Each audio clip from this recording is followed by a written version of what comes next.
Great Oaks' Nick Ponzio threw the shot put today farther than any prep athlete in the nation this year. That's coming up on the show, plus this. The Redlands versus REV rivalry renewed on the baseball and softball diamonds, and we've got the highlights right here on the HS Game Time Roundup. I'm Pep Fernandez. We'll get to the Terriers and the Wildcats in just a moment, but first, we lead off the show with a big-time battle from the land of the Big VIII. The Sharks were in a three-way tie for first place in the Big VIII. Bottom of the first, Santiago's Trevor Millard smacks the two-run single to give the Sharks a 2-1 lead. Top of four, Santiago leading 5-3 now, but Corona has the bases loaded, 2 outs. Sharks pitcher Troy Hodgson gets John Gonzalez to fly out to end the threat. Bottom half of the frame, the Sharks' Michael Darr chops the grounder to second, but good enough to plate another run, and Santiago goes up 6-3. To the seventh, Sharks up by a run. Corona with the tying run on third when Christian Capuano gets Derek Robeson to pop out.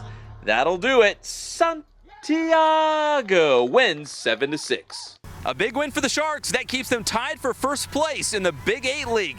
Now it's on to Redlands versus REV, where the Wildcats are looking to chase down the first-place Terriers in the Citrus Belt League standings. With a win, the Wildcats could join Redlands atop the Citrus Belt, and Ukaipa, don't forget about them, they're also in the mix. In the fifth, David Barella on the hill for REV. Fields the comebacker, throws the first for the third out. Barella with a shutout through 5.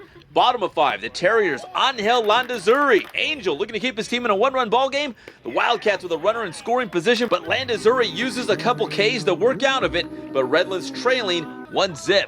To the 6th, Redlands with a tying run on third and Jacob Nottingham, but Daryl Miller's grounder to Zach Kirtley at short gets the Wildcats out of a jam.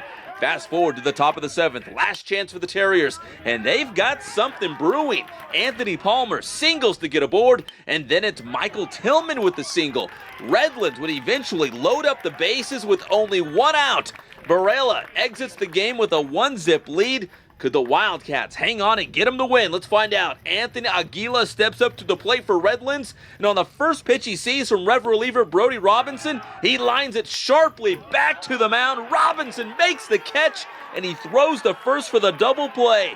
REV wins 1-0 the final score, and the Wildcats join the Terriers for first place in the CBL. The same in-town rivals battling on the softball diamond. First place REV jumped out to a fast start against the Terriers.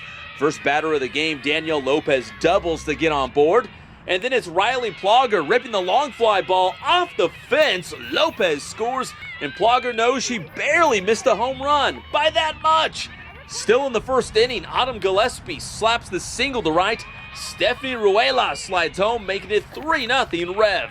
Later, Elise Ramirez comes home on this pass ball to make it 4-0 Wildcats, and they weren't done. REV pushed across 6 runs in the opening frame. Lopez pushing this base hit to right. Gillespie and Alexi Johnson score.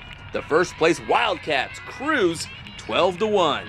Rewind to Wednesday. Carter versus San Gorgonio in baseball. First place on the line in the San Andreas League. Carter's Jesse Gonzalez gets it cracking with a 3-run homer in the top of the first inning. To the bottom of the 5th, Carter up 4-1 when San G's Rainier Aguilar comes up with a 2-run single to cut Carter's lead to 4-3. Top of the 6th, Carter still up by 1 when Chris Lujan connects on the sac fly to right field. Adam Lavelle tags up, darts for home. He is in there. The Lions go up 5-3. Bottom of the 7th, it's once again a 1-run game. San G has the bases loaded but 2 outs.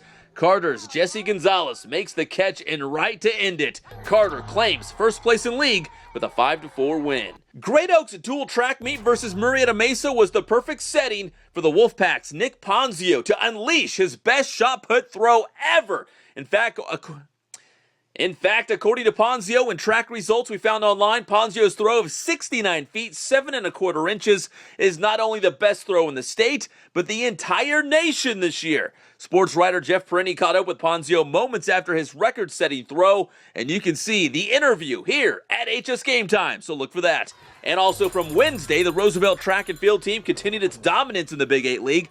The Mustangs going head-to-head with Corona in a dual meet. The Roosevelt girls would win the league title for the 3rd year in a row, and the boys win the Big VIII title for the 5th consecutive season. We have more video and interviews from this duel here at HS Game Time. I'm Pep Fernandez with the HS Game Time Roundup.